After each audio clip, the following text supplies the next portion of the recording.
Hi, this is Mike Zapsik from a Shared Universe podcast studio, and you're listening to Talking Codswallop podcast. Hey, it's Taylor from Calling the Shots. Hey, this is Steve from Calling the Shots. Hey, what's up? It's Mike from the Pizza Beer Revolution podcast. Hi, this is Derek D from PBR Podcast and DerekD.com, of course, and you are listening to Talking Codswallop. Talking Codswallop. How you guys doing? This is great. This is the POTUS. It's the President of the United States, Donald. You're looking at the wallop of the swallowing. That's what you're listening to. It's great. I gotta tell you, the swallop of the wall is great. I love walls. And the cod wallop, it's swallop. Fantastic. You're listening to it. Wallops, cods. Fish, walls, swallows.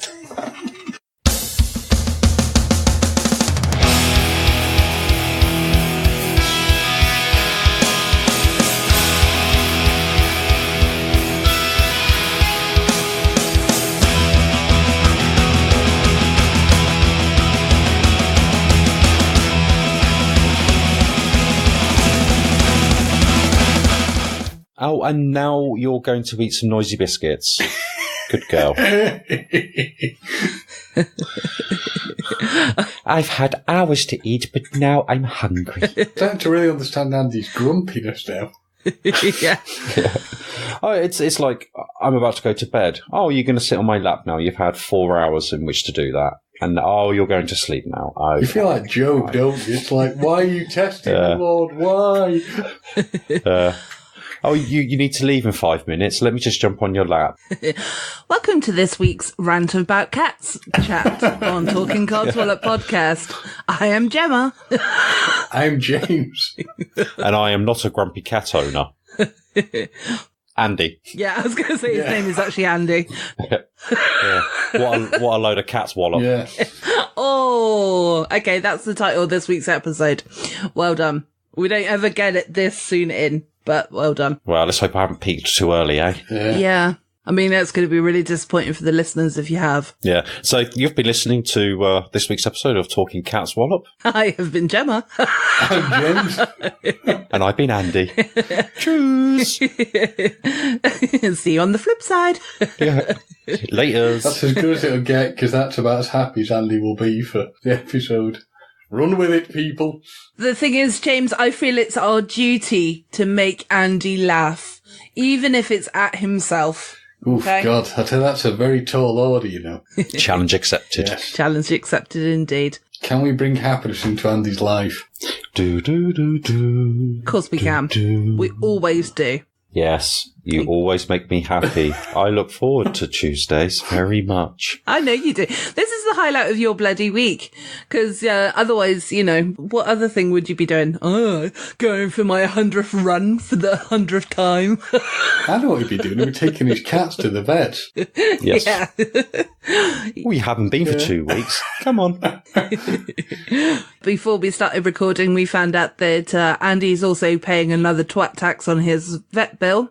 So we need all the listeners to hound him and say, get pet insurance, Andy. Thank you. Lacey, I'm being bullied. Protect me. Yeah, for see, we'll be doing this for a long, long time. Yes, and it becomes a battle of wills. Well, what will happen, Andy, is when you go to sort of the bank to set something up or get money out to pay for the insurance, well, they ask you the question, is anyone, are you doing this on behalf of anybody else? Has anyone told you to do this? You'll be there going, yeah, loads of people have told me to do it. No, my personality will be, I will never do it now. Oh, right. Well, yes, yeah. I like that idea. Heels are dug in, even though I'm biting my nose off despite my face. Heels are in. Yeah, I like it. Even though it'd help you, you won't do it on principle, will you? Yeah, that's it. Strong principles. Right, fine. Well, Andy, if you've got money to waste and burn, then you carry on the path you're going on, young man. Otherwise... Don't come running to me when you fall over and break your neck. Exactly. Hey, Andy, if you've got money to burn, send it this way, brother. Yes, please. Yep. Okay. I'll set up a standing order in 2035. Actually, I've got to be careful. I'm putting too much into 2035. Yeah, exactly. You're going to laugh. You're going to pay us money. He's going to cry. Yeah, and the laughing's going to take a lot of energy. Yeah. I know. And it's only going to be for one day. That long? I don't think you'll manage a day. 5 minutes. I was thinking a minute or so. I think 5 minutes at the most. Yeah. Anyway, so let's start the episode on a happier note. Has anyone got any Codswallop this week? Yes. Of course you have. Oh, straight away, yes. Yes. So let's try and do it record speed with the Codswallop this week so that we're not talking for far too long. What is your Codswallop this week then, Andy? Okay, my Codswallops this week. Oh. One of them is really got my goat, really did get my goat. And I don't know if you saw this story where this woman had been on holiday, I think, to Crete or Malta or some such warm Mediterranean-esque place. Mm-hmm. Nope.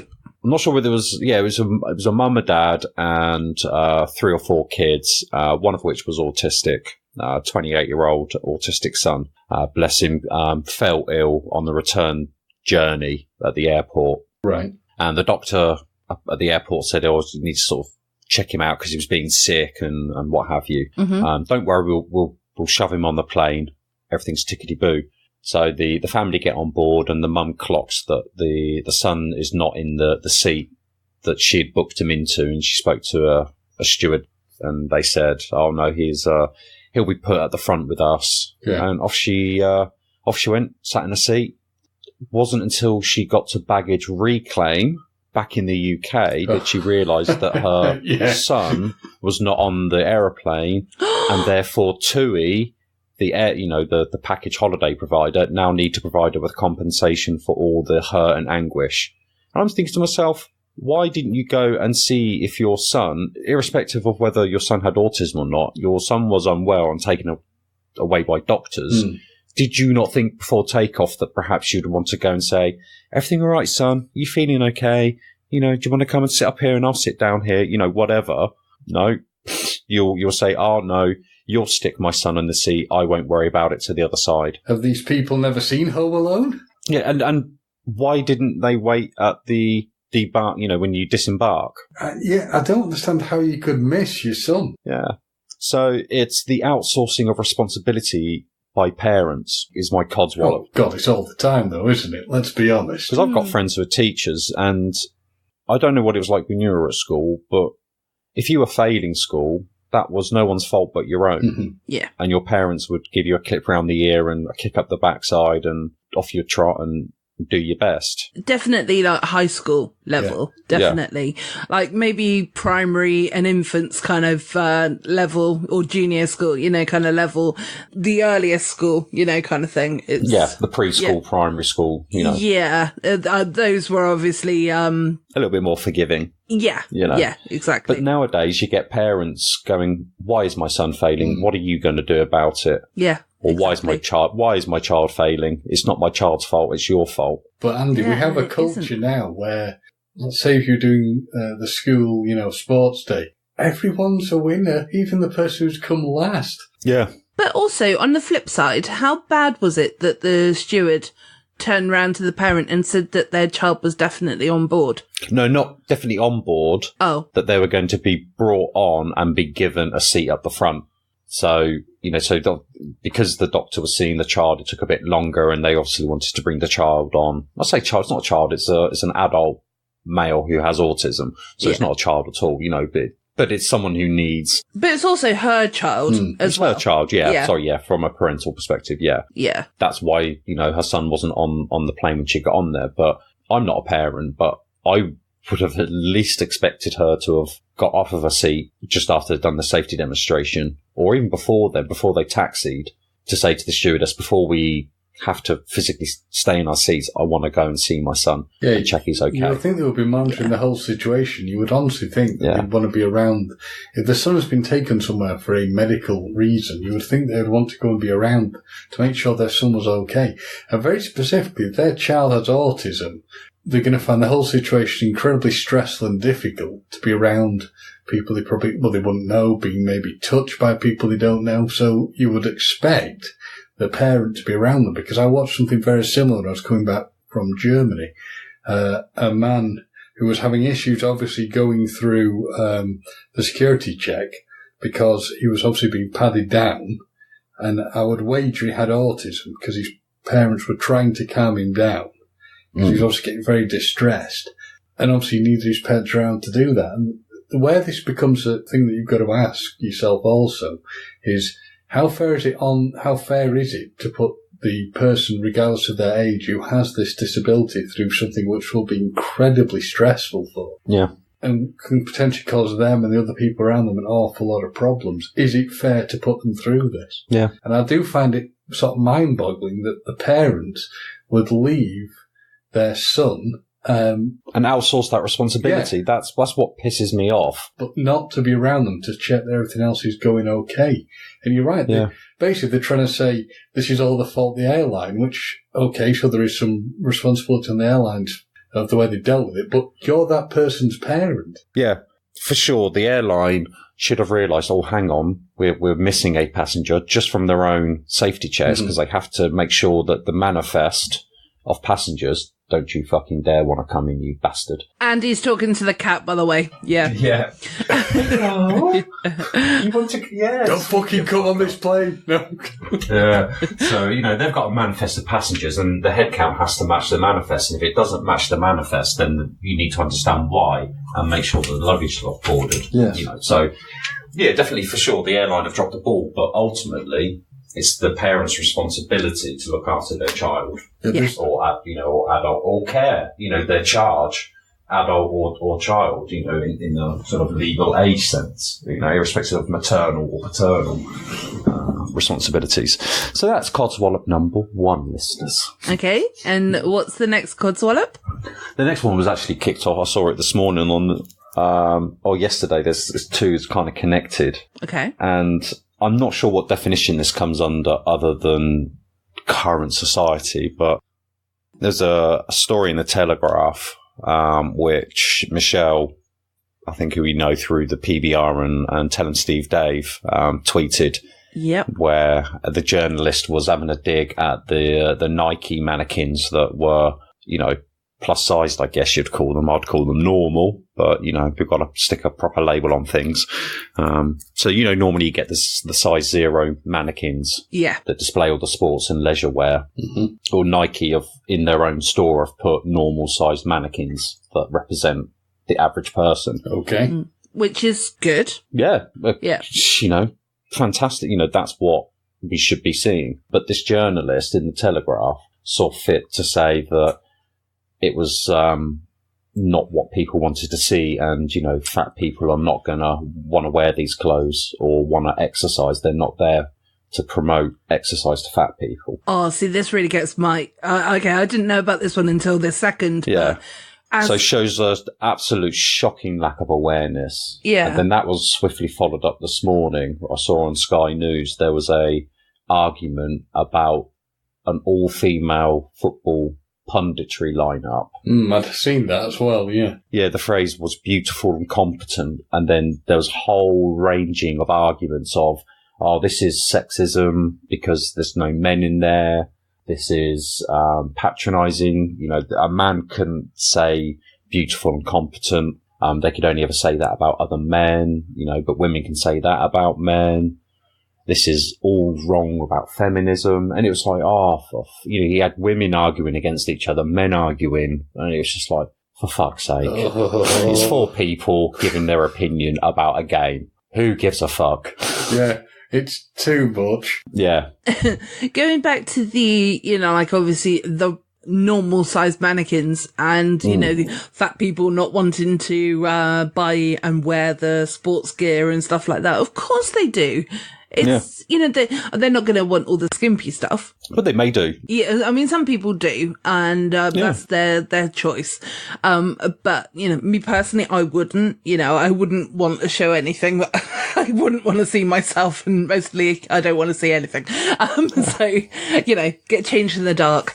But, it's kind of like, obviously that's kind of the market that you want to kind of go for in a way, because majority of the time they're the people that want to start joining the gym and sort better their lives. Mm-hmm. Like I want to, kind of thing. So we're trying to educate society to accept people for people. Yeah. And not to hold people to your personal standards or a higher societal standard. You're supposed to accept who you are, and others are supposed to accept who you are. And it goes completely against the tide of what we are trying to achieve as a country and also as a global society. And it's just, I just wish that these things, because it pisses me off severely, because it's just not helping the situation. And then the whole arguments amongst people about a bloody tweet is just, there are bigger problems in the world. Amen. Yeah. But then I suppose with the I always feel like I fully agree with what you're saying, but I always like to play devil's advocate as well. So it's kind of like, I suppose the majority of people are on the internet now, so they will overreact at the fact, like back in the day when, like when we were teenagers and things like that, I think, probably Facebook was about, or MySpace. In fact, I miss MySpace. Those kind of things, it wasn't really as out there. Well, the good thing is we were shielded from other people's opinions. Very true. Yeah. And also... And everyone, including myself, who's now giving my opinion, wants to voice their opinion, Yeah. But it's also kind of like, okay, this is off topic, but, like the whole bullying kind of thing, if we went to school and we got bullied about something, which I personally did. Yeah. When we were at school, it kind of happened when you were at school, maybe on the walk home, but when you got home, you were safe. Nowadays, it's like, because my niece got bullied, she got it at school, she got it on the walk home, she then got it on her phone when she got home, she constantly got it, and it was a constant, all the time. It was almost like 24 hours. Yeah. Because it's not possible to disconnect from the digital world, because the obvious answer is, well, children and adolescents do not have the capability to manage themselves. You can see that before technology with exactly that, the bullying and the name calling, the gang culture, the cliques and everything else. But that's just transferred into a wider world. And as adults, we cannot hope to police that. And we really have to let the feral generation get on with it and just hope to God nothing too serious happens, because you cannot control it. That's the fallacy. Is that we've got to put all the safeguards. You can't possibly ever achieve that. And parents looking to the government to, again, outsource responsibility. Well, any government, you hear it all the time that, the government should make, I know what you meant. Yeah. I know. Okay. I was just mid-stride. Okay. All right. So again, it's outsourcing that responsibility, because it's up to you as the parent to issue guidelines on what is good behavior, enforce it and punish that when it goes wrong. I'm not saying corporal punishment, but, a punishment of sorts. But it's that kind of outsourcing of responsibility topic, which it comes back to. But you see adults who still act like they're at high school, and we see that all the time on Twitter, whether that's through podcast fandom or whether that's through TV and media fandom or just general life, just the bitchiness, the shadow tweeting, the cries for attention, which sometimes are genuine cries for attention for someone who needs genuine help. Other times it's just, I'm not getting enough attention. Please give me attention. And it just leads to a lot of unnecessary noise, which is probably why people see I don't tweet as much now, because I can't face looking at Twitter sometimes. It's awful scrolling through my feed and just seeing the bitchiness and arguments between celebrities, between people I know and follow, through people I don't follow that's been retweeted or liked, and being shown to me in my newsfeed. It's just a cesspit of negativity. And breathe. Do you feel better, Andy? Oh, I don't feel better, no. No? Okay. I could go on for another 50 minutes, but yeah. We're not allowed. Exactly. Yeah. So has anyone else got any Codswallop? I personally don't this week. No, I'm pretty good, to be honest. Did we have any listener requests? I thought I saw something from Celeste, or yes, did I cover that? We have got, I was going to say, we have got one. The only thing is, it's on my phone, which I'm recording onto. So hold on 1 second, okay? I'll just get my iPad and just remind myself what it is.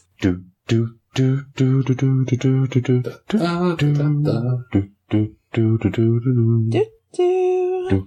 Jazz hands. Your listenership is important to us. Please hold the line. We will come back to you shortly. Okay, Celeste. Hi, are you there? Yeah. Are you there? I am. Your call is I am. important to us. Yeah. Tracy, she's gone. She's hung up on me. Anyway, about your Trevor. Sorry. Go on, then. What we got in your DMs? Oh, if only you could see the look I was giving you right then. Was it a look of just, oh, you're so funny? Yeah. Oh, you'll make me laugh. Yeah, it was. It was actually. So basically it was, so Celeste on Twitter, who is at TVLR66. She has got some Codswallop this week and is actually our second listener to give us some Codswallop, which is obviously very fun. Obviously heard last week's episode, which, Tim did.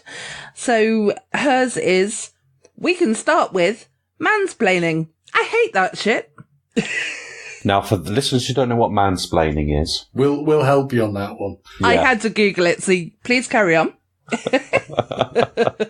I am falling into their trap. Yeah. Yes.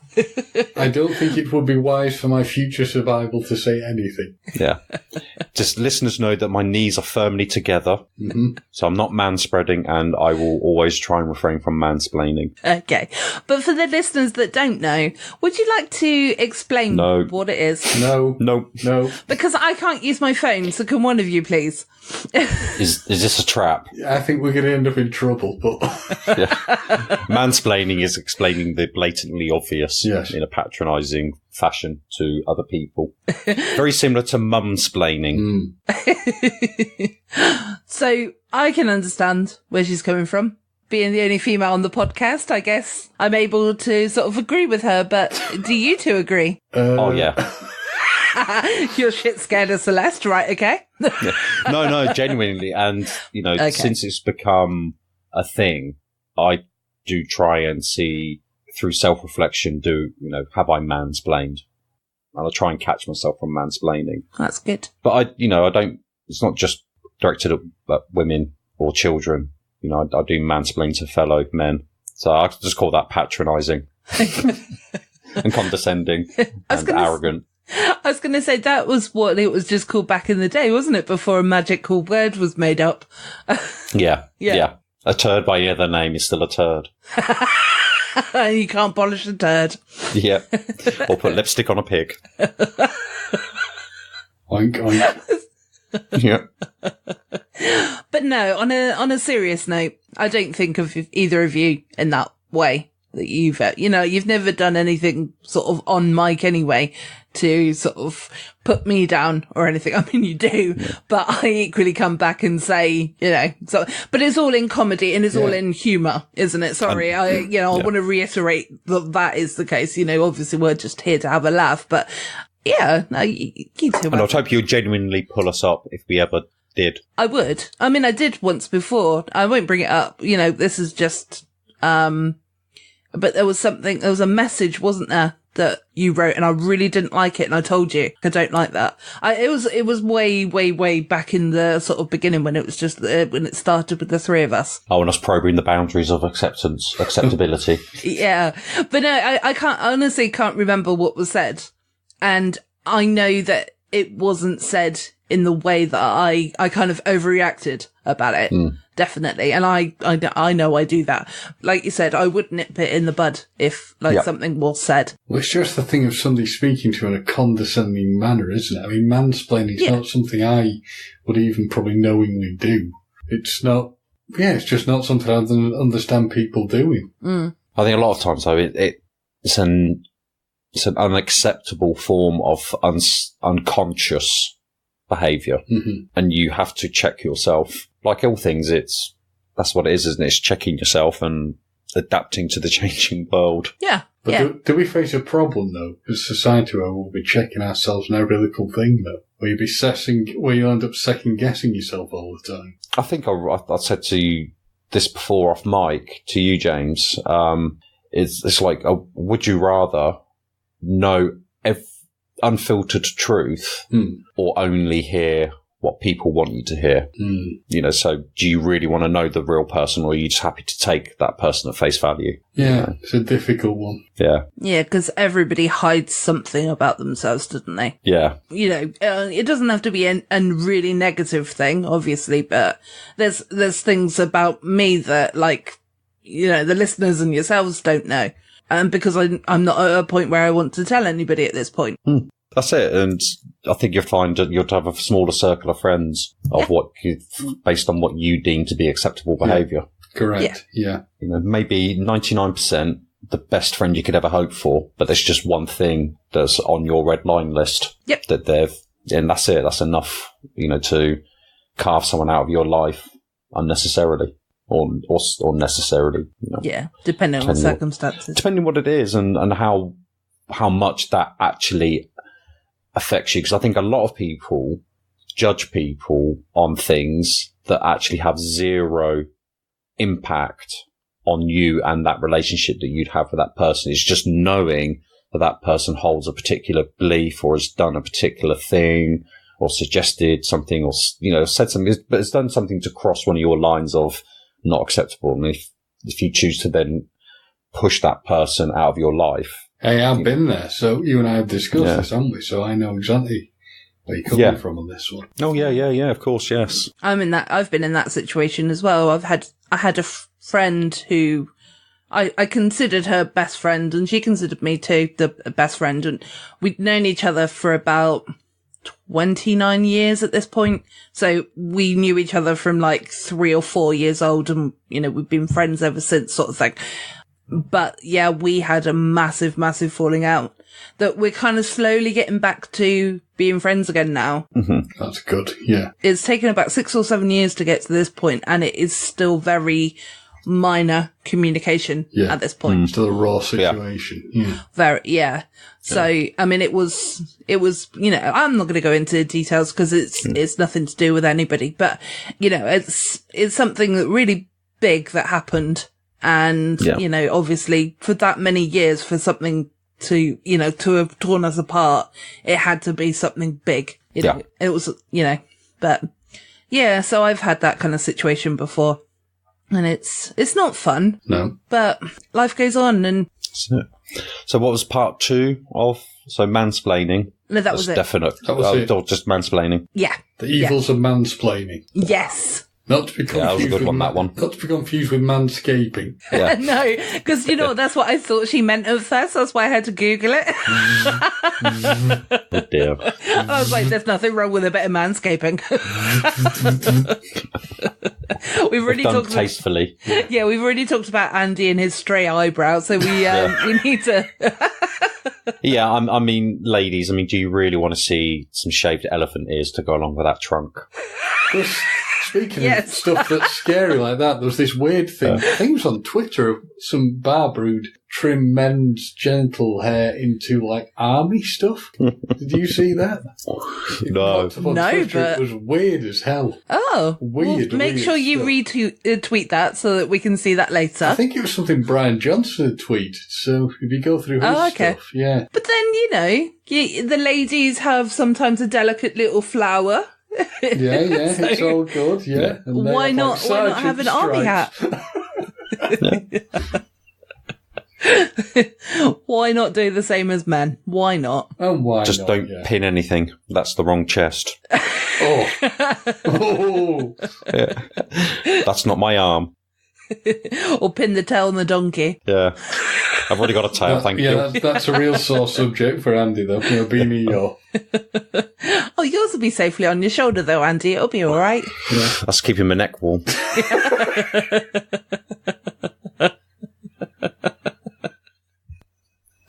Oh, jeez. I'll just let that one percolate through. Yeah, it's percolated. That's enough.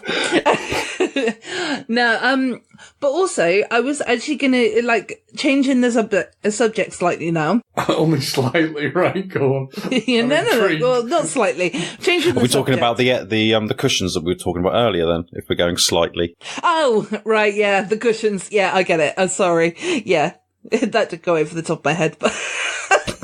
Impressive. Obviously, need to empty the coffee grounds before I pour new ones in. Well, last episode, James and I were discussing, and I was saying about how I did a bit of a piss poor job of childhood memories, and I mentioned to him that I had another childhood memory that I was going to bring up.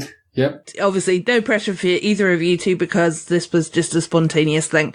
But the reason why I want to bring it up today is because the person it involved was a girl called Sarah Barr. And obviously, your name is Andy Barr. And you haven't got any relations that live in Weymouth, have you? Before I tell this story. Not by the name of Sarah, no. What, I've got family. I've got family in Exeter. Oh, okay. Can I just check? Becky not far Barr from isn't me. related to you. Shit. No. Shit. Right. Who? No. Becky. Oh no. Who's Becky Barr? She's a BBC presenter, I Newsreader. believe. Oh, right, okay. I follow her because she's got the surname Barr.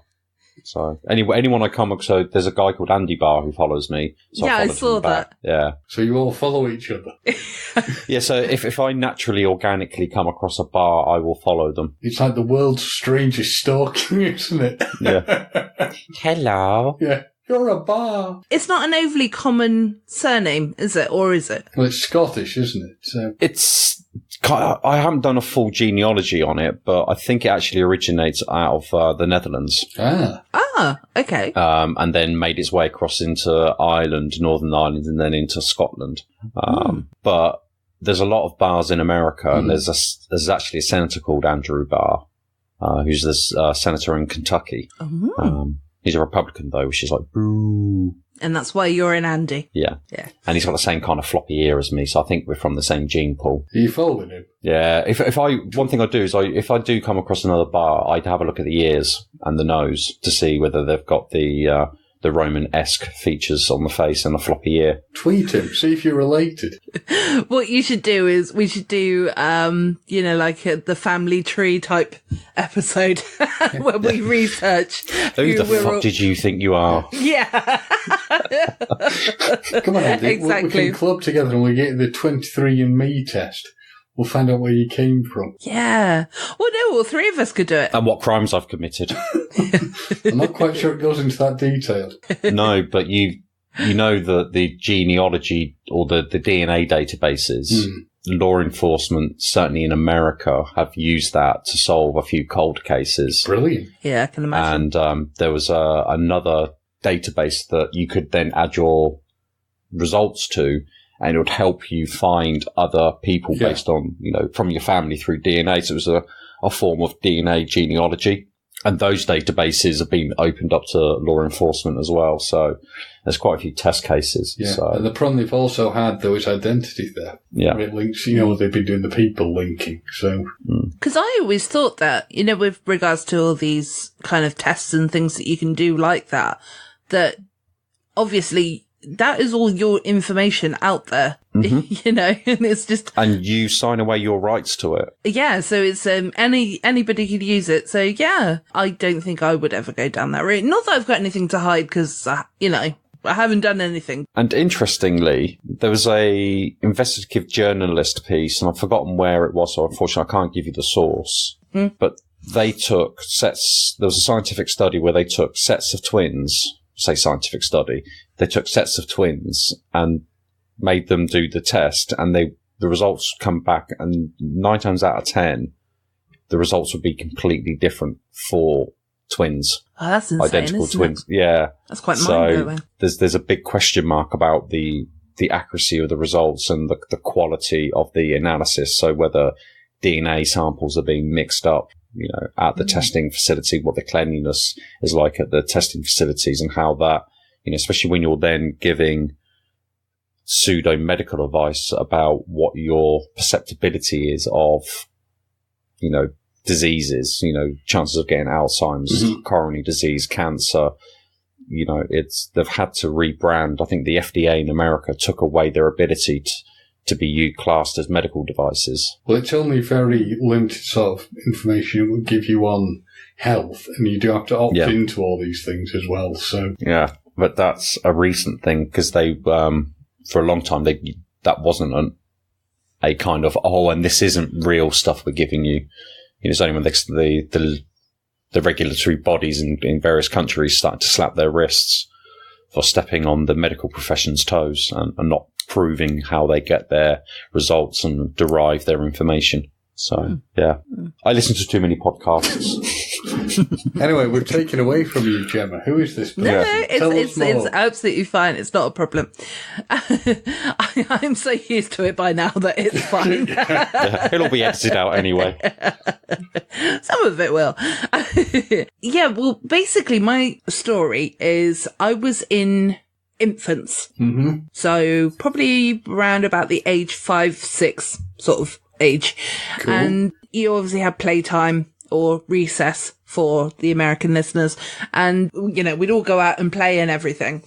And me and, at the time, my friend Sarah decided that we were going to help out the teacher and wash all the tables.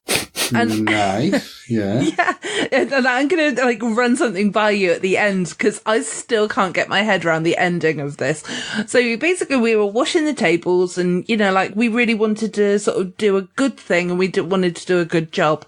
And, there was probably about 4 of us there and I can't remember who the other 2 people were. I think one of them might have been my friend Louisa, but anyway, there was 4 of us there. So we were doing this with all the tables and stuff. And then the teacher comes in and shouts at us and tells us off. And because the tables are soaking wet and obviously the people in the class can't use the tables because we've washed them. Mm. And, so then we were marched to the principal and, that we were really, really told off. And it was kind of like, I still, I understand obviously the fact that we got told off because, the people in the class couldn't put paper down on the desk and write and stuff. Mm. But at the same time, I still don't understand why we got so told off about it. Maybe they thought you were playing up rather than being helpful. Yeah, I think that's what it was because, because I was actually doing it just to be helpful and I was such a, sweet, innocent, kid kind of thing, that I was when I was at the headmaster, I said, I am so sorry, I was trying to help. And were any of the girls you were hanging around with troublemakers? Sarah was. There you go. Then. So there we go. Yeah. The mystery, I reckon, is there. Yeah, exactly. And she used to lock me in cupboard. This is why I wanted to check if you were related. She used to lock me in cupboards. Nice. Horrible. She was a horrible person. And, she pushed me down a slope once. She's just there's ongoing stories to the point that when I told my mum that Andy was coming onto the podcast as a full-time member of the podcast, she goes, because I mentioned your surname, she goes, "Oh, I don't know. And I said, "Mum, I don't think he's related." Well, if this may or may not put your mum at ease. Hi, Mrs. Williams. You can call her Jenny if you like. Jenny. Hi, Jenny. Hi. You might want to go make a cup of tea while I tell this story. Oh, God. She doesn't listen anyway, don't worry. So I moved away from where I grew up in when I was 14, so it's 94, and sort of settled into a life further up north, and then round about sort of 2004, 2006, I reconnected with my life, sort of back where I live now, and I bumped into an old sort of school friend who was living with my best friend at the time, and sort of catching up, sort of saying what I've done and where I'm at currently, which was I was in my current company, but doing a job that was a lot of travel around the world and a lot of responsibility. Mm-hmm. And he turned around and said, "Oh yeah, I told my mum that you were sort of around." She went, "Oh, so, did he ever go to prison?" I always imagined he would end up in prison. Nice. So, bearing in mind, I would have hung out with this guy only in primary school, and then in secondary school, because his brother was in my best friend's year, and this guy was a year or two below me in my best friend's brother's year. So there was no direct hanging out, but my reputation had obviously preceded me through primary school. They must have made a real assumption about you then. Yeah. Is it possible to sort of find out why they would have had that assumption? Or Just do you not want because to go of into that? What a terrible child I was. Oh, okay. I was no angel. Oh, yeah. Yeah. So I kind of fear having children, because if they're anything like me, God fucking help them and me. That will be your punishment, clearly. Yeah. It's, I didn't really sort of get any kind of focus in my life until I was 26. So, it's... So we're getting the best years out of you then so far. Yeah. I'm in my prime. Yeah. Phew. So I was just that. I wasn't a particularly malicious child, but I acted up. So I was always out in the headmaster's office with my two other friends, who were known as the Three Musketeers. The Three Basketeers, as in bastards. Yeah. The sort of stuff we get up to is like, so in the summer, or no, actually when it snowed, we weren't allowed out at lunchtime until we'd eaten our lunch. So our solution to that was at morning break was to throw our lunch onto the roof. So at lunchtime, when the teacher asked us, or the dinner lady said, where's your lunch? We said, we've eaten it already. And then off we go. And then we got caught out because someone caught us throwing it on the roof. Nice. Told on us. That's really not that bad. Yeah, but at primary school, I was always, if there was a rule to be broken, if I want to do it, I'm going to do it, and I don't care what anyone says. That's the child I was. Yeah. So you're not like that anymore then? I mean, it doesn't matter if you are, but I try not to be. Yeah.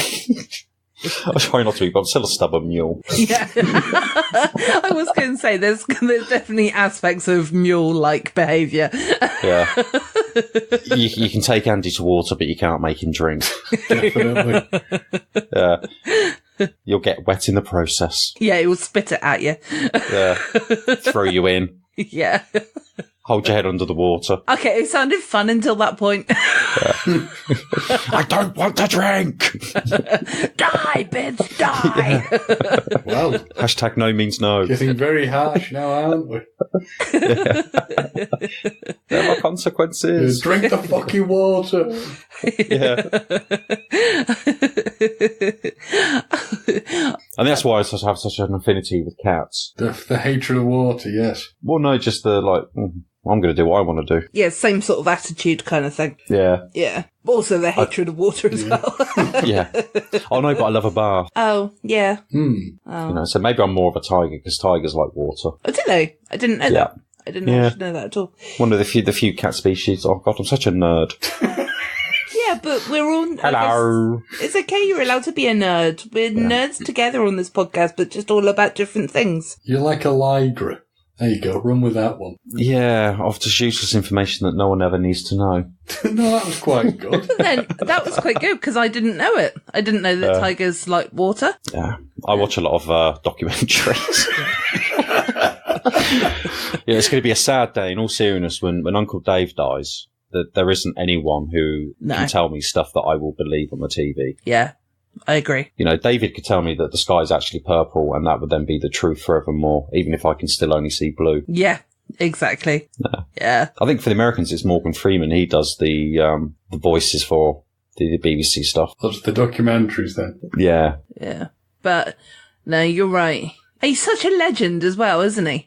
Like, the fact that he still goes to all these places and he's, 80-something? No, I think he's pushing 90. Oh, is he? Oh, God. I think so, yeah. Yeah. And when you hear about, if you ever get a chance on the iPlayer, have a look. There's a documentary about him that starts all the way back. I watched it. The stuff that he did, I was never aware that he was the controller of BBC Two and launched BBC Two and responsible for the comedy. Oh yeah, he's done a lot of stuff. Getting the comedy on the TV. It's and I think he takes the piss out of himself as well for how he used to speak when he was younger as well, doesn't he? Yeah. Yeah. Well, he's actually 93. Wow. Yeah, he's hanging on in there. Yeah. He doesn't look that old, does he? Oh, he's a sprightly chicken, isn't he? Yeah. obviously we've had the Queen's birthday this week as well. 95 this year. Yes. And she's kind of looking like she's 95 now. Starting to catch up with her. Yeah. Yeah, but she'll be. She's got her mother's genes, so she'll hang on in through. there, Yeah. And that's the problem with Charles. Charles is going to inherit the throne, and he's only going to have a couple of decades. Isn't he? Yeah. Yeah. Yeah. But question. If the Queen lasts until she's 100, does she get a letter from herself? Yeah, she'll be writing to herself. Yeah. Dear One, happy 100th birthday. Lots of love, One. Yeah. What? Here's a picture of myself, which you can buy something with. Yes. It is £1. Yeah. Sellotaped into the corner. Yeah. Yeah. Oh. Don't spend this all on sweets. Yeah, like I can buy any sweets for £1. Yeah. Yeah. Oh, man. Come on, Grandma. Do you remember penny sweets? They were amazing, weren't they? Yeah, when they were actually a penny. Yeah. You could get so many of them. Like, if you had £1, you could get, well, get 100. 100, yes. Yeah. So, 105, because there'd be 5 that you would have eaten between the sweet counter and the till. Yes. Going back to Andy being a naughty boy. Quality control. Pure quality control. Oh dear. So, did you guys want to do like a maybe story of the week this week? Or is there any other topics that you wanted to sort of discuss? Because I feel like we need a topic at this point. Yeah, because otherwise it'll be a world record shortest episode at 50 odd minutes. Have you still got the link to that, you know, those like stories and stuff? That's easy enough to get to. What man came across the sea? He got us fame and history. I have no idea what she's singing. I am Maiden. Yeah. Oh, I've never a Maiden fan. There's a cut-off for me. Anything that's pre-1994, meh. Oh, really? Yeah. Huh? For me, heavy metal starts on June the 4th, 1994. Okay. So, yeah. Whatever was hip and happening then. Yeah. Oh, well, I am Maiden. I love them. But there you go. That's my story. And we're all entitled to our own stories. We are. Yeah. Yeah. I once told my friends that I didn't like Iron Maiden, even though I knew that even though I did. But I was so adamant. I was like, because I was really feeling like I just wanted to tease them. I was like, nah, don't like Iron Maiden. They just sound really high pitched and squeaky. And, you know, I was taking the absolute piss. And like, I was in a room full of like 10, well, I was the 10th person in the room. So there was 9 other people that literally just verbally abused me for not liking Iron Maiden. I was like, guys, I was joking. And they're like, yeah, of course you'd say that because, you know, like, we've all attacked you now. I was like, no, guys, I was really joking. So they didn't believe me until a few weeks later. While scrolling for something humorous, what are your guys' thoughts on Justin Bieber challenging Tom Cruise to a UFC fight? Is that a publicity stunt? Yes, I suspect so. But I want it to happen because I just want to see how much of an absolute hammering Bieber would take. Yeah. Whoever thought the celebrity deathmatch would ever come to real life? Yes, it's true.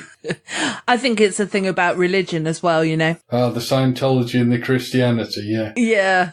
Yeah. Or, the bell end against the wanker. Whichever one you want to put in whichever bracket.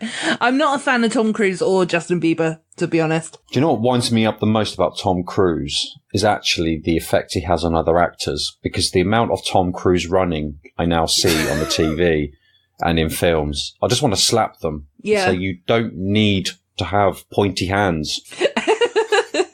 You don't need to be aerodynamic. Me roll back, me run. I mean, the man clearly is good at running, but I don't think I've really paid enough attention to it. Look at the hands. Just look at the hands and the arm movement. It's over accentuated, and then you see it cropping up in TV, and it's him who fucking started it. You tosser. I mean, you've got to say he does at least put the effort in when he makes his films. This is where I think Bieber probably, if you do want to go in a fight, doesn't quite understand that Tom Cruise is in exceptionally good shape, does a lot of his own stunts, and would probably kill him. Yeah. And he's an ex-wrestler. Yeah, but give it up, man. You're pushing 60. Just do a Clint Eastwood and just act old gracefully. I mean, to be fair, he does look really good for his age. Oh, God, Tom yeah. Cruise. Yeah. But he doesn't need to. I mean, he dyes his hair. He can get whatever Botox and things he needs. There's a lot of effort that goes into Tom Cruise. Yeah. Oh, yeah. That Tom Cruise puts into Tom Cruise. Yeah. Yeah. You know. And you don't need to be running off of aeroplanes and being Mission Impossible.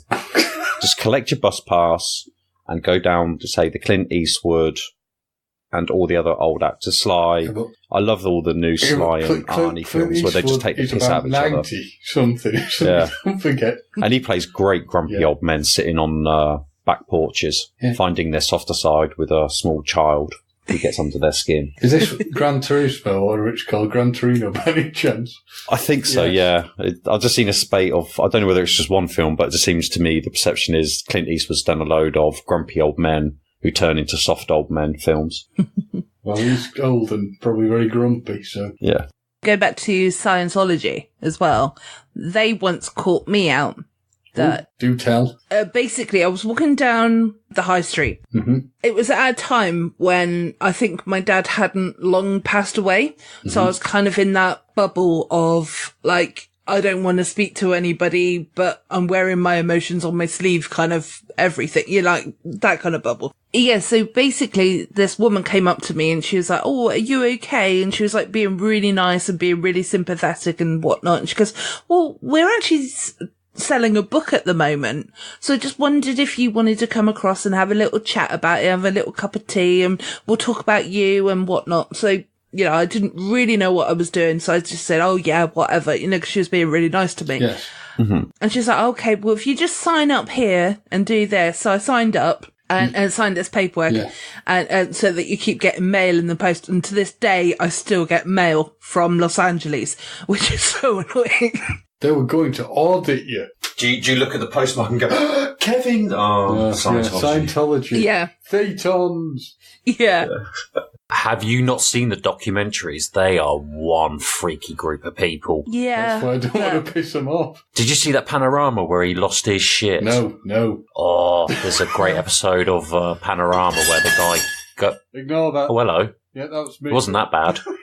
Who was that? That was me knocking something over. Sorry, go on. Okay. That desperate to hear my story. I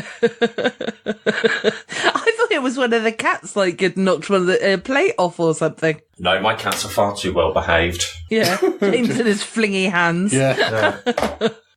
So All anyway, 6'2.5" of him. Good man. You remembered my height. Good man. Keep going. Yeah. it's because it's so out there. So precise. Outlandish. Oh, I forgot what I was going to say. Yeah, what was I saying? Panorama. Scientology. A freaky Yeah. group.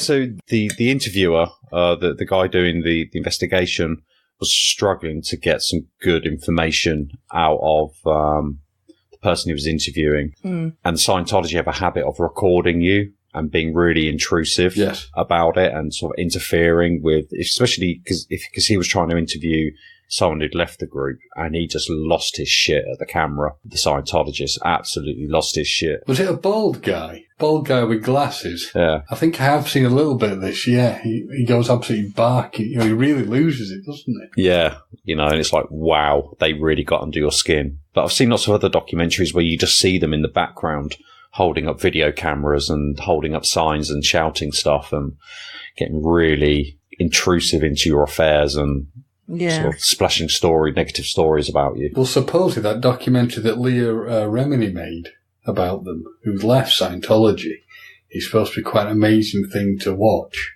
And she's talking about the whole process of being in that religion. I've not seen it, but little bits I've heard about it. It sounds like quite an interesting thing, but it sounds like the thing with Scientology is that if you're in it and you try and leave it, my God, it's one hell of a process to try and get out. And once you're out, you know, say you leave, but your parents are still Scientologists, well, you're dead to them, basically. You know, it's got all the classic signs of a cult. Well, yeah. Yeah.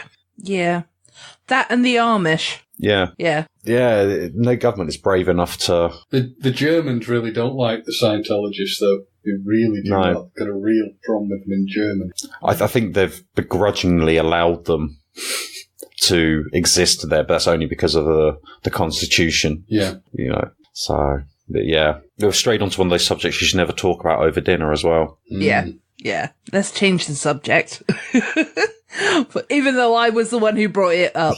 Yeah. So we all want to see the Bieber, Tom Cruise. Octagon fight, SmackDown. Yeah. I only want to see it if Tom Cruise wins. So if you can give me a guarantee that he's definitely going to win, I'll watch. I'll just wait I'll just wait to watch the news. I can't honestly see how Bieber would beat him, because he's just going to be a lot stronger and bigger than him, unless it's like he moves at a very fast pace or something. Yeah, but then he's got age on his side, hasn't he? So yeah, true. Well, fair point. I mean, no one thought, who was it who recently got battered? Who was the heavyweight champion? Yeah. I can't remember the names, but the guy looked really, really out of shape, who absolutely thrashed him, which amazed me. I think that's a betting scandal that's going to come. You think? Come up. Yeah, it seems fishy that I didn't watch the fight. But I saw the, the highlights, the news, like the news about it, that he'd lost his belts. There's something about it. It was like, yeah, that sounds like very fishy to me. Like a betting syndicate has got involved. It's possible. It is possible. I mean, I know what you mean. But you do sometimes see on some boxing matches where, for example, when George Foreman went back into the world of boxing when he was in his 40s, everyone was sort of writing him off because he was fatter and he wasn't, as quick as he once was. It wasn't sort of like the rippling mass of muscle he once was. And you watched him boxing this guy who was probably in his 20s, who was basically just pummeling him. And he was bleeding, he was in a real mess. And he was working this amazing boxing technique where he just wasn't letting the guy move very much. So he kept sort of stopping him from going side to side. But George Foreman's face was really busted up, he looked terrible, and he was pretty much losing on all the points. And he did this thing, and if you ever look for it online, it just astounds me, because he doesn't look like he's making a huge movement of his arm, but he obviously hit the guy. It just looks like he's making this really short swing, but he hits him with enough force on his chin and just knocks him out completely straight out, and it's this really quick, short, powerful burst movement. So yeah, anything can happen, but it was... So, I mean, with Foreman, at least, he had a load of, form behind him from what he'd done. Yeah. This guy, I was rather shocked. So, I mean, I know nothing about boxing, and I didn't watch the match. It was just looking at it and looking at the clips they showed. It was like, seems strange you lost. But by all accounts, he wasn't feeling it when he went into the match. So, it's on the day. That's the thing. On any given day, anyone can win. Yeah, exactly. Did you hear about the news reporter as well, who accidentally said Jeremy Hunt's name wrong? Oh, it happens all the time. Yeah. I thought it was quite funny. It's the permissible use of that word. Yeah. If you say it quickly, then, the other word comes out. Yeah. But he genuinely is his other name. Mm-hmm. Absolutely, yeah. I'm saying nothing at this point. We'll leave it at that. I'm just going to skate along the edge. Yeah. James, just pull me in if I get too far. Will do. Right, let's move off of politics now. Politics and religion. Christ's sake, what is this, a comedy podcast? Yeah. My mission has succeeded. Andy wins again. We might have to beat you if this happens, Andy. It keeps happening, Andy. Behave. Have you got a story? No. Have you not been looking for one? No, I got sidetracked talking to you about Justin Bieber, Scientology and Tom Cruise. I did see something of a Canadian guy who was pulled over by the police at doing 106 miles an hour. His excuse was that he'd had too much hot, spicy wings to eat and needed the bathroom. That's about the only one I've found. Oh, I've seen, that you can get those like car stickers. I've seen one that says, I'm just speeding because I need a poo. Yeah, I've seen those too. Yeah. And the first time you see one, it's like, oh, that's actually really funny. Yeah. And then you see like 10 more and you're like, enough. Yeah. Not so much anymore. I need a wee. There's nothing that's jumping out at me on the page that I'm looking at. I could use the website the new Twitter that I've just found out about. Ooh. And one I tagged Andy in this morning. This morning, whenever. Yeah. So Very British Problems, it's called. Oh, I love that feed. Yeah. And it really does sum us up. Yeah, that's pretty is me. Yep. That is, isn't it? Stand behind my chair. Yep. Yeah. I angrily click mouse and whisper, come on. Well, I don't whisper, I shout. Yeah. And growl. God, Andy, it is you. Yeah, it pretty much is me. It's me too, to be fair. Yeah. Yeah. There was a great one that Deb's retweeted. It's Moi Deb on at Twitter. Yep. A Brit's experience with FaceTime. Oh, yeah. 1. See FaceTime requests, feel blood drain from face, go into shock. 2. Wait for it to stop breathing. Ringing, you mean? Wait for it to stop. Yeah. Yeah. Resume. Number 3, resume breathing. Yeah. Number 4, text, did you just try to FaceTime me? That panic does hit me when I see FaceTime come up, or well, not FaceTime, so I don't use Apple products. Pah, ah. But anyone tries to video call me. I'm like, ah. Things you do when it rains. Stare at the rain. Mm-hmm. Frown at the rain. Doing that right now. Yeah. Talk about time it's rained in the past. Talk about how it might rain in the future. Get caught in the rain. Describe the rain. Moan about the rain. Say you quite like the rain. Nobody ever does that. Remember you've left the washing out. Yeah, I can identify with quite a bit of that. This one's got Gem screamed all over it. Okay, go on. Oh, you've caught the sun. Translation, you should seek medical attention.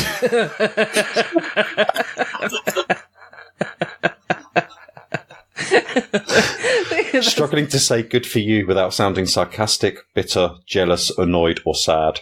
I've just seen that one too. I can't believe how warm it is. I know. Fancy another hot boiling cup of leaf water? Yeah. Please. A Brit's procedure for fixing something. Request. Give it here. Let's have a look at it. Further break item so it's now beyond repair. Declare. Nah, it's broken. Hand item back. Suggest. You might want to get that looked at. Walk away. We should really start thinking about making a move. An hour later. Yeah. We should really probably head off soon. Another hour later. Anyway, thanks for having us. Almost tomorrow. Right? Answers to how was your day? Long. Ugh. Don't. Surprisingly okay. Quite quiet. Relatively uneventful.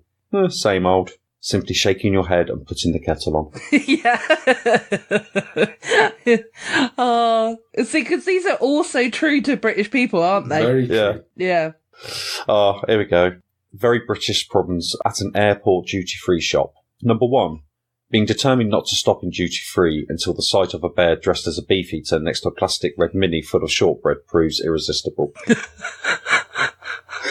Number 2. Splashing out £130 on ostentatious sunglasses after a free sample of raspberry vodka goes to your head. Trying to act as if casually applying 8 different aftershaves is a completely natural thing to do. Yeah, that's me. Yep. Yeah. Here we are, Jem. Buying a travel pillow, therefore decreasing the amount of total space you'll have on the plane by about a third.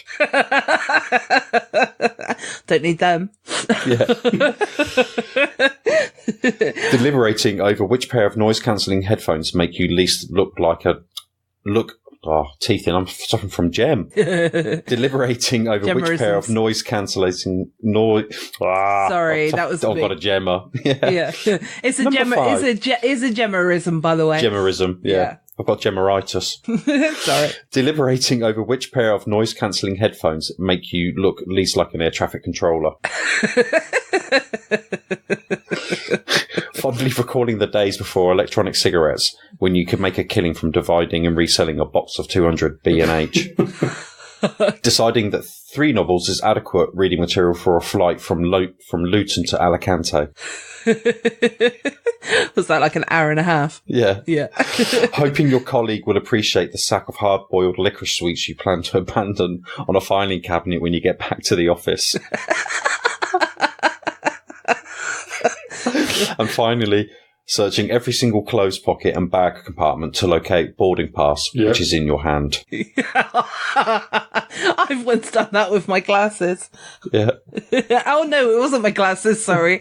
It was my car keys. I was like frantically looking for my car keys and I was going, for God's sake, where are they? I was pulling all my bag out and everything. It was in my hand. Hey, we've all been there. Sorry, are you in the middle of lunch? And then the response is, no, I just like holding my sandwiches.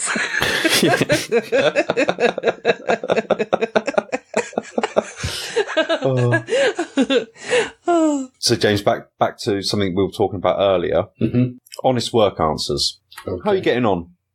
No idea. I've been winging it since I got here. Yeah. It's exhausting. I hope this email finds you well. Translation. I hope this email finds you well. Yeah, that is an email that I send, unfortunately. Yeah. I think everybody does, doesn't it? To-do list. Sort out life. Try again tomorrow. Oh, yes. Oh, there we go. When a Brit arrives at your house after an arduous journey, the law states that this exchange must take place. You made it then? Just about. Was that it? Yeah. I thought I was going to say a bit more. Yeah. Make yourself at home. Oh, Translation. Yeah. Pick a chair, as long as it's not mine, and sit there quietly. Yeah. That's me. That's mine. Yeah. Did we ever address the one that I tagged you in? I don't. That's the one. That's the first one you mentioned. Yeah. Did we actually read it out though? Yeah. Oh, okay. Cool. What else? Some very British problems while washing your car. Managing to laugh politely at your next door neighbour's "you can do mine next" joke, despite your teeth being painfully gritted. My next one is tea. No thanks. I don't drink tea. I'm afraid I'm going to have to ask you to leave.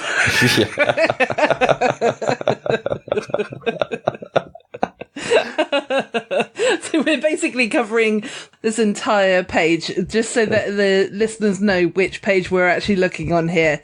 It is our new favourite page now. Yeah. It's called So Very British, and the S, the V and the B are capital letters. And it's Very British Problems. Check that out on Twitter. It's a lot of fun. I think you've suffered from this one, Jem. This is going back to some very British problems while washing your car. Okay. Knowing that somewhere nearby there's a bird desperately holding it in until your vehicle is perfectly clean. Definitely. Trying to pretend you're not at all fussed by the wasp that you strongly believe plans to kill you. I just freeze when a wasp comes near me. Oh, this one's me. The horror of being reminded that you agreed to go to a party.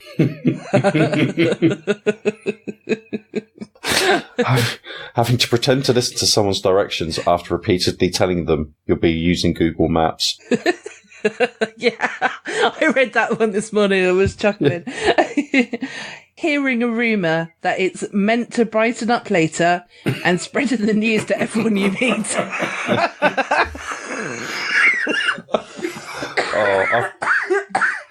Last two from me. Oh my God. You killed dies Gemma. in the background. Yeah, you killed me. Yeah. So the last two from me. Yeah. The Brit stands with chilly, knobbly, knocking knees on show, teeth chattering and shoulders shivering, wrinkled feet in soggy socks, stuffed into rain-soaked sandals, head tilted up towards damp heavens, and sadly whispers, "Just like we've had our summer then." and then finally, "Autumn, what are you doing here? You're a bit early." "No, it's fine. Come in.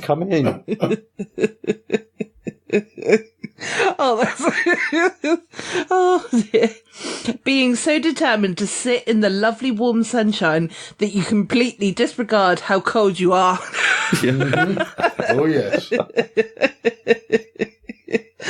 Oh, dear. Oh, I think on that note, a good place to end the episode. We've definitely ended the episode on a lot of laughs there. Agreed. So, thank you for listening to this week's Talking Codswallop. I've been Gemma. I've been James. Yes, mistakes were made. Translation, total cock-up since day one. I've been Andy. Yeah, his parents agree. Not just my parents.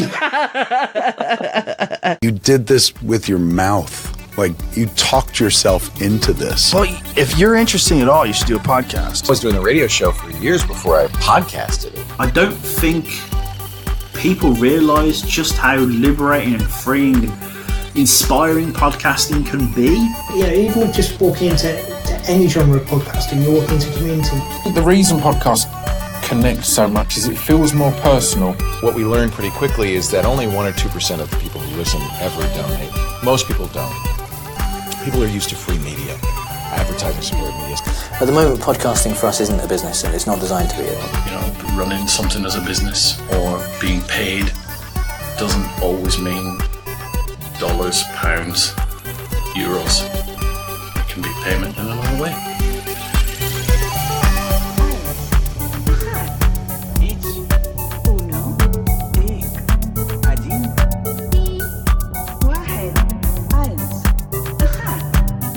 One voice, one mic. A short documentary about the rise of podcasting. Coming 2019.